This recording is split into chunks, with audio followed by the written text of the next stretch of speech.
Hey pioneers, and welcome back. Here we are on top of our mega factory, looking pretty dope. But well, it's missing one thing, more factories. So let's go ahead and build something.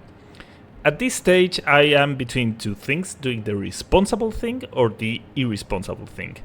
Being responsible would be creating more power. We are kind of limited. I think we are in our last 10 gigawatts. But the irresponsible thing would be moving to phase 5, and that sounds more interesting. So we will be doing that. I already have a factory diagram over here. The only thing we are missing is nuclear pasta, that I was surprised by how easy it is to make. Everybody complains about it, but this is a tiny factory. Maybe I triggered a lot of pioneers. But well, what we'll be doing? I went for 0.5 a minute. I think that for space elevator part, 0.5 is more than enough. By the time I finish decorating, the space elevator is already full. But there were also two new materials that I hadn't automated, and I'm going to automate every single material in the world. So we will be sending some pressure conversions cube to a dimensional depot and also some copper powder to a dimensional depot. And I will be doing the same thing I did in my last factory. I'm improving my load balancing game. So the idea is to get as closer to a fully load balanced factory. In this case, there will be only one thing that is not load balanced. As you can see, there are two refineries that are doing concrete. And you might ask, why isn't this only one? Because the division between 5.33, 19.2, 16.66 and 7.33, if we did all of that in one same module, the load balancer was impossible. But it was possible, but it was huge. So what I'm doing is I'm dividing it into two blocks. And yes, this doesn't solve the issue, because now we have a division between 36 limestones and 36.8. Already did the math, that's a huge load balancer. But I will be doing this through a smart manifold, so the only ugly stage will be the first one. After that, everything will be load balanced. And there are plenty of interesting divisions.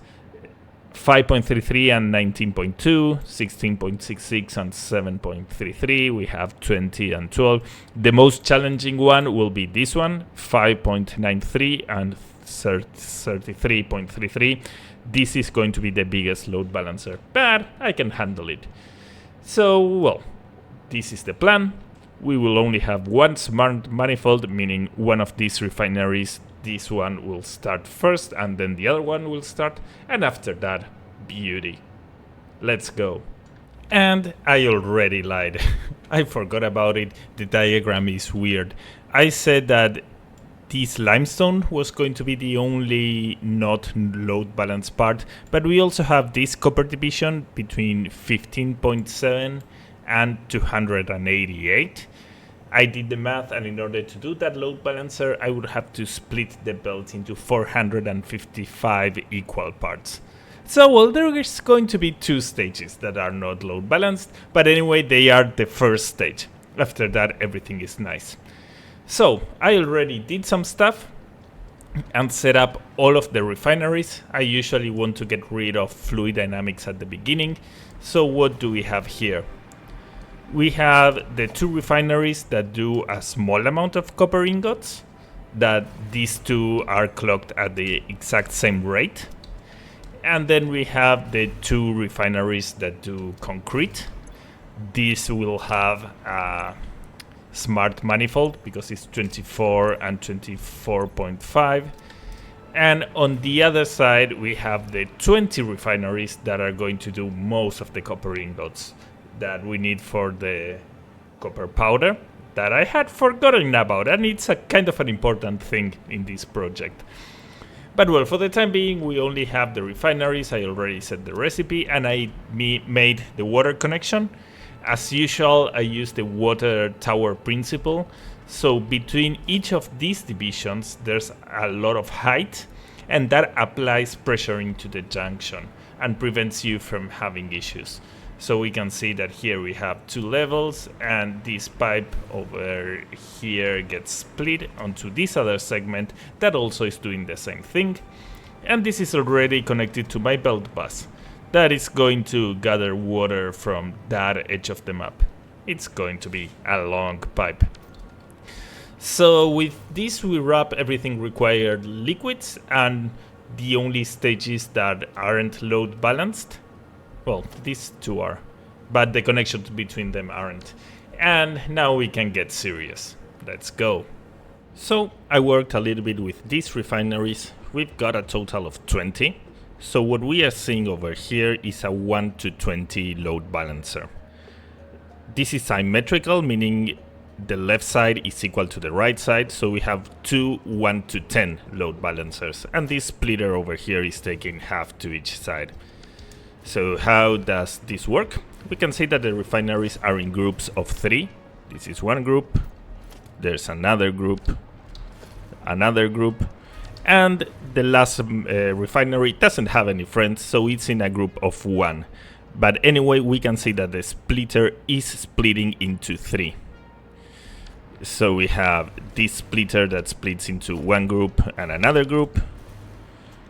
This splitter that splits among one group and another group. And the two extra belts get remerged to the beginning. And just to note, usually this segment between the merger and the splitter is usually a good practice to have it go at a faster speed, because it will end up going faster because it has all of the payload plus the feedback loop. So as I'm running MK4 bolts, I place an MK5 and everything should work. Now this is a little bit complex. I always like testing stuff. So I powered all of the refineries, and we can throw, do I have it? Yes, for example, 100 copper ore.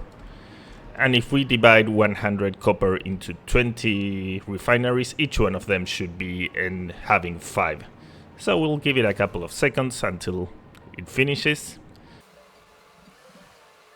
And now we can check.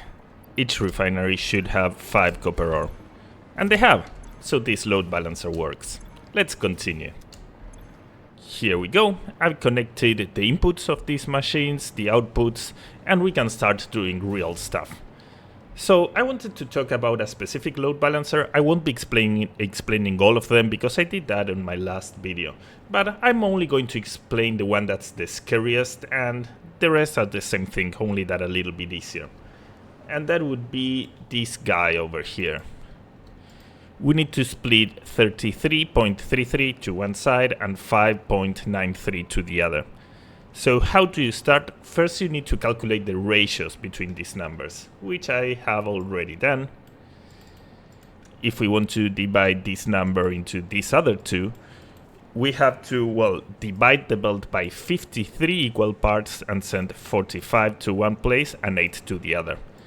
Now, this is not complex math, but I don't do it myself. I just put into ChatGPT, ask him to calculate the ratios, express them as fractions that have the same denominator, the lowest denominator possible, meaning simplify the fraction, and I just clarify that the sum of these two needs to be 1, and it will spit out these numbers. One thing to note is that this number we see over here, this number we see over here, and this one, they are never exact. They have already been rounded up. So if you calculate the load balancer with those numbers, if you feed ChatGPT those numbers, it will give you an error. So how do you get the real number? At least if you're working on Satisfactory Modeler, if you just mouse over here, you will see that it says this is 39.26.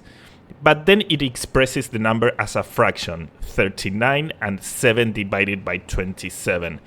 That is the exact number. Always use that when calculating, not the other one. Because, for example, this is a periodic number, 33 and 1/3. If you use that, you will have no error. If not, you will have to put an infinite amount of 3's, and well, it can get tricky. So going back to our plan, we need to do this load balancer. And it might sound scary, but it's actually pretty easy. This is how we are going to start. Over here we have all of our materials, and we start dividing them by 2. then the result we divided by 3, then the result we divided by 3, and each of these results we divided by 3. This means that here on the end we have the belt divided in 54 equal parts. But we wanted 53, so what we do is one of these arrows, we send it all the way back to a merger in the beginning. Meaning that right now on the top we have the belt divided by 53. This still sounds scary, right? But it's not, because if we check what we needed 8 pieces on one side and 45 on the other. So let's go back. 8 pieces would be 1, 2, 3, 4, 5, 6, 7, 8. Would be this over here. This is one output. This is 8 divided by 53. And what would be the other output? Well, all of the rest, meaning we can group all of this. And this would be the 45 divided by 53. The advantage of that is that you don't have to place any of these splitters, because you won't split a bolt only to remerger later on. And you also don't have to place these ones. So this scary load balancer is actually one merger and 4 splitters. And that's all you need to do. And you got these weird divisions. So let's build that. And this is the result. Yes, I know there's more stuff than I said, but mostly it's because of mergers. For example, this merger and this merger. You can't merge 5 belts into one. So there are some mergers that are split, but it's the same diagram. And how do we test it? If we wanted to test it with these numbers, it would be kind of impossible because of the decimals, and we won't be sure if we got it right. But we can test it with the ratios, meaning we send 53 ingots and we should see 45 on one place and 8 on the other. So let's do that. Over here I'll dump 53 copper ingots and let's check out if this works.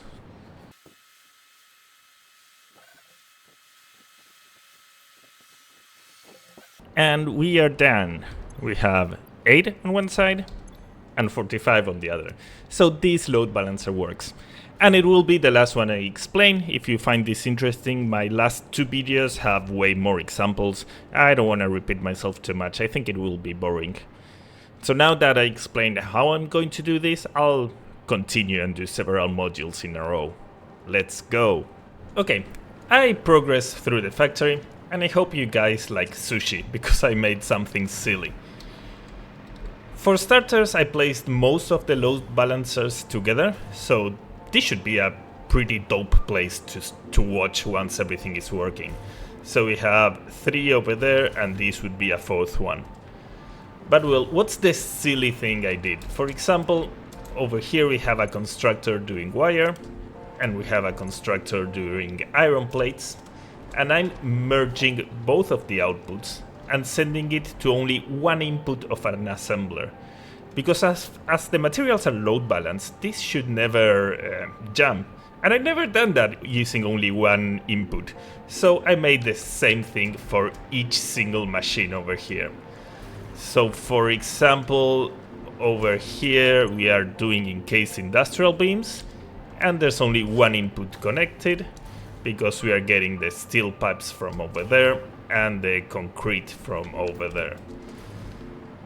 Then here we are doing modular frames, only one input connected, that comes from that foundry and that assembler over there.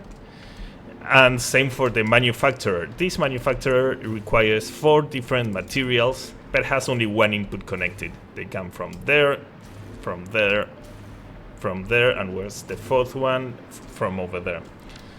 So yeah, everything is a sushi belt in this factory. Every belt should have a lot of stuff on it. Now, is this safe? Well, if the load balancers work, it is. We still might get issues at startup because if one segment of the factory starts way after the other one, we might jam the input. But in that case, you just go to the machine, clear the buffers, and once it started working, it should never stop. I also placed another one over here. These are the fuse modular frames, and again, only one input connected. The only cases where I didn't do this is for the factory inputs, for example over here the steel, because this won't be load balanced probably. It will come from a train station that has way more, so I can't merge both lines. So there are some exceptions, but in general most of the machines have only one input connected. I don't know, I think it's fun. So we are missing a couple of machines. We had to do the copper powder and place my first particle accelerators. So let's go and do that. And with that, we plopped every single machine. I technically needed only one particle accelerator, but I know these are really power hungry, and I will be connecting them to my unstable power grid that doesn't have much juice. So I'm hoping that if I place 3 and underclock them, it will be enough. If not, I will have to figure something out. Maybe go hunting more geothermal generators, because I still haven't connected every geyser in the world. So well, I added the 3 constructors that are doing copper powder, and then my output management that we have copper powder and the pressure conversion cubes, and the overflow will be going to the sink. Now, even though these belts are balanced, I didn't do a sushi over here. I'm not entirely sure, but I thought it might fail. Why is that? Because in this case, the problem is not saturating the belt, the problem is properly spreading the materials. Because if we have 3 pressure conversion cubes, we would have to send one over there, and one over there. But if they get mixed with some copper powder, maybe they don't get evenly divided, and we end up having 2 over there, 1, and maybe there we have 0 but more copper powder. So I wasn't entirely sure, and I didn't want to risk it. And of course I'm sending the output belt through the middle because reasons. So yeah, everything is done. It's a pretty small factory. But well, I'm saying that this is easy, but the truth is that I'm not doing my radio control units because I already have automated 10 and I'm not using them. So if I had done this, probably it would have been way bigger. But well, cute little factory. And now I have to do the boring part, connecting all of the inputs, connecting the power grid, which is going to be challenging because now I can't set these on my normal power grid. They need to go to the unstable power grid. And the unstable power grid is nowhere near here, so I need to bring a new cable. And this factory will have 2 switches. I won't be able to turn it on with 1 switch because I will have to turn on the stable and the unstable power grid that is feeding this factory. So I'll have to figure some stuff out. But all of the machines are placed. Now let's finish it. There we go. The factory is done. And I got overly excited and I already advanced to phase 5. At the beginning I thought about making a video, but I didn't get much views on my video about getting to phase 4, so I thought, well, maybe I can skip it. Everything has been working non-stop for quite a while, so this was a huge success. At the end I was a little bit afraid of power, but we are not even close to the limit. This would be my unstable power grid. There's still a lot of juice over here. Anyway, I wouldn't place too many particle accelerators. We will probably have to do something, because now I also unlocked converters, are they called? That also need to be on that power grid. So yeah, we will have to do something over here. But for the time being, we are safe. Now, regarding the sushi belts over here, they worked perfectly. I'm feeding everything by 1 belt, and there were absolutely no issues. Now, is there any benefit of doing this? Actually, there's not. I just did it because I could. I wanted to try it out. And it actually can bring problems in the future. If for any reason, I don't know, there's some problem on the limestone, and I stopped getting concrete. These will start getting filled up by the other materials, so it could jam, and by the time I fix that problem, I would have to go to the manufacturer and clear the buffers. It also, the only buffer I had to clear in order for this to work was the one from this machine, because it needs heavy modular frames and aluminum casing. The heavy modular frames took a long time to build because this machine already takes 3 minutes and it needs materials from several other machines. But the aluminum casing, on the other hand, gets made almost immediately because aluminum ingot is one factory input and the copper ingots are one of the first things that are made. So by the time the first heavy modular frame that arrived here, this was already saturated with aluminum casing. So I had to clear the buffer, but that wasn't so bad. I made only one slight modification to the factory. It had iron ingots as an input, but only 8. And the iron ingots had to come from the train station I didn't have nearby. And I also noticed that this was being built on top of an iron node, so I decided to make my own iron ingots. And I hid a machine somewhere over there. The machine of embarrassment. Then, well, over here we have all of the load balancers. Oh, another thing I didn't notice, I'm doing aluminum casing, but I didn't check my spreadsheet. I had extra aluminum casing. This wasn't necessary at all. And as a matter of fact, they are right there. I could have placed a smart splitter from here and it would have been solved. So this factory could have been even smaller.